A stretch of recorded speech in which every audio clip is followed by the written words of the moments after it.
Hello mga mimas! Na naman punta ng akla. Siyempre sa gala. Hindi po ako magagala. Punta po ako ng Fatima ulit para mag-service ng hair. So may dalawa akong client, ang mag-ina na si Tilin at ang mama niya. So ang gagawin ko po is Reban Color Brazilian. Thank you God sa blessing today. So malapit na po ako sa bahay nila. Ito na po, pababa na po ako. Ang una kong ginawan, ang mama ni Tilin. So, for retouch na lang to. Kung makikita nyo, straight pa yung baba niya. So, nareban ko na po ito.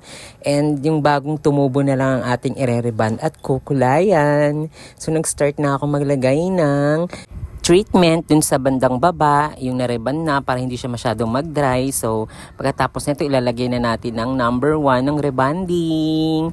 Ay, naku, nakakapagod. So, ito na po. Ayan na. Na-process ko na yung number 1. And ibababad na po natin siya. So, i-check natin lagi siya kung luto na. So, pagkatapos niyan, babanlawan natin at saka na tayo mag-i-start ng pagpaplansya ng hair. So habang nakababad ang hair sa gamot, ayan po at ako'y kumain muna ng burger. Thank you Tilin sa burger and sa chicken. Maraming salamat. Busog na naman ang akla. Natawa naman akong bigla sa salompas na to kasi sobrang laki.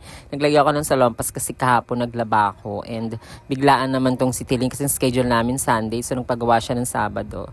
So ayan po, nagpaplansya na ako ng hair ni client. Ito yung pinakamahirap sa lahat yung pagpaplansya kasi nga manipis yung mga hibla na hair na dapat ipaplansya, hindi pwedeng makakapal para mag-straight siya. So, nilagay na natin yung number 2 at the same time, sinama ko na rin yung hair color.